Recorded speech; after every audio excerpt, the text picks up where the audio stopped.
The question is that the motion be agreed to.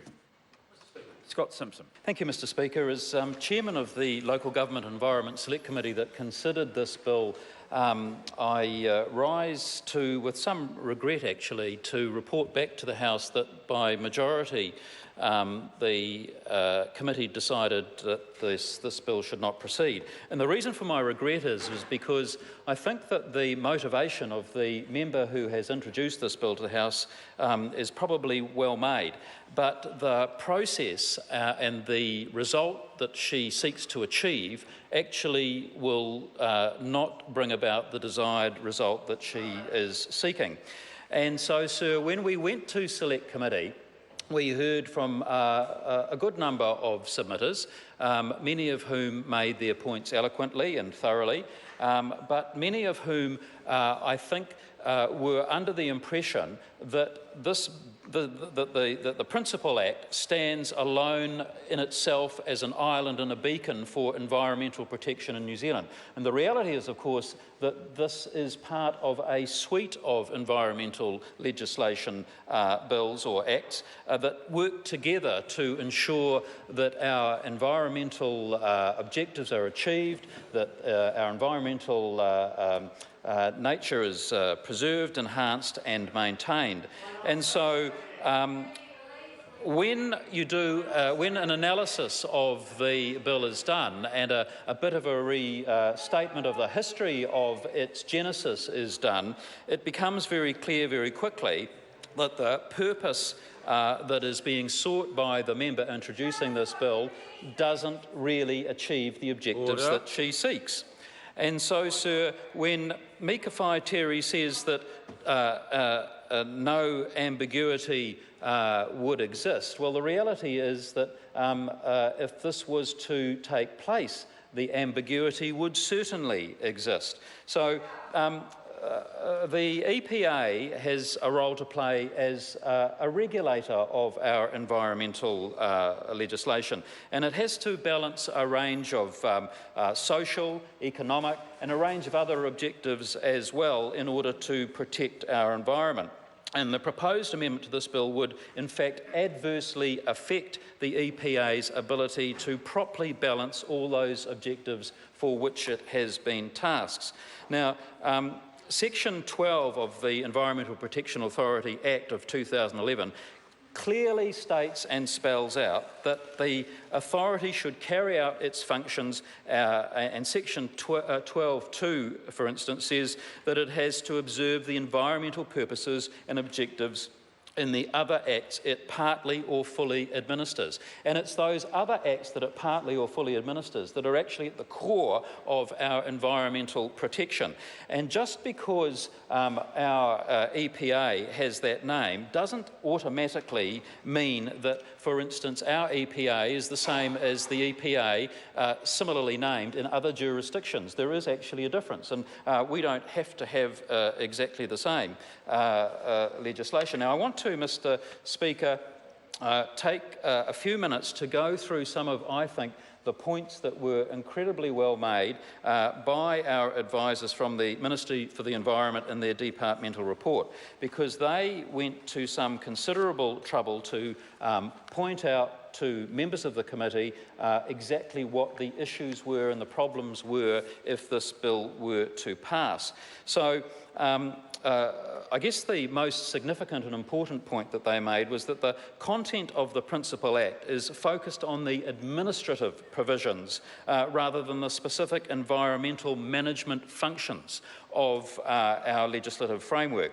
So these specific functions are provided for under a range, that suite of separate legislation known as the Environmental Acts, and they are defined in the interpretation of section of the EPA Act, and there are in fact 6 environmental acts that are involved, and they include the Hazardous Substances and New Organisms Act of 1996, otherwise known as the HASNO Act, Climate Change Response Act of 2002, the Exclusive Economic Zone and Continental Shelf Environment Effects Act of 2012, otherwise known as the EEZ Act, of course our Resource Management legislation, the RMA, the Imports and Exports Restriction Act of 1988, and the Ozone Layer Protection Act of 1996. So those are the fundamental working machinery pieces of legislation that actually protect our environmental resources.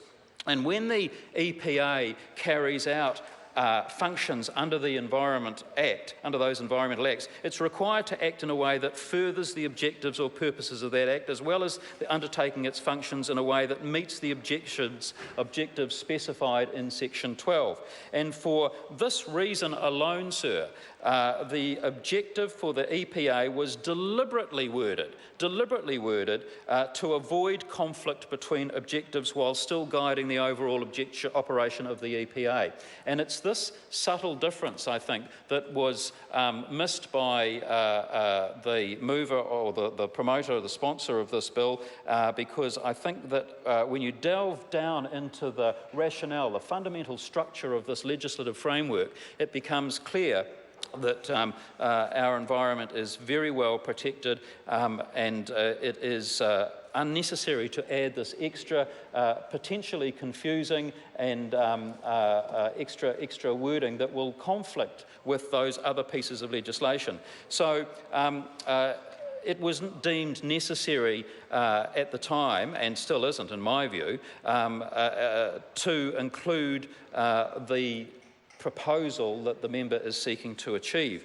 And the departmental report went on to cite some very good examples. They went through the submissions, submission by submission, and provided answers to the issues that were raised by the various submitters. One, for instance, was that the assertion that the lack of a specific protection objective was in some way an omission, something that was forgotten from the Principal Act, or that it was an oversight. Now, clearly that wasn't the case. That's an incorrect assertion. Issues of environmental protection are, of course, absolutely considered by the EPA, but always within the context of that environmental suite of other pieces of legislation. And so that was a common theme of submitters, that the exclusion of Mika Whaitiri's suggested changes was somehow an accident or an omission. Nothing could be further from the truth. There were further concerns by submitters. One that was quite common was a sense that in some way the Principal Act applied an overarching objective that could not be fulfilled by the exclusion of these extra words. Now, again, clearly that's not accurate and was deliberately and intentionally not put in the principal legislation for the very reasons that I've already talked about. So the departmental report went on at length, submission by submission, going through the various points, and I thought it was a very good departmental report.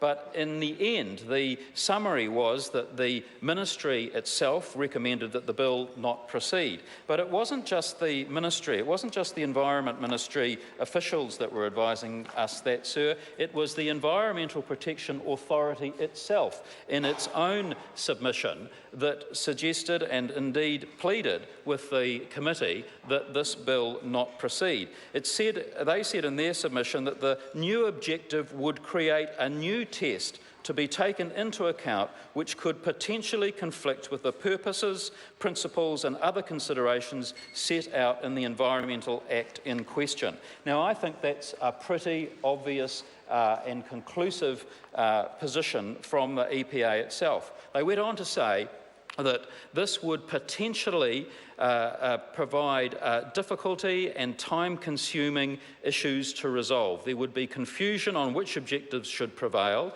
as there is nothing in the bill to suggest how a conflict should be addressed or resolved. This uncertainty is likely to lead to additional costs both to the EPA and for applicants, slow down decision-making processes and increase the risk of litigation around the EPA's decisions and its processes. Sir, I think that the bill, as introduced by the member, initially was probably well intended, but it's like often things that happen in our lives, the road to hell is paved with good intention.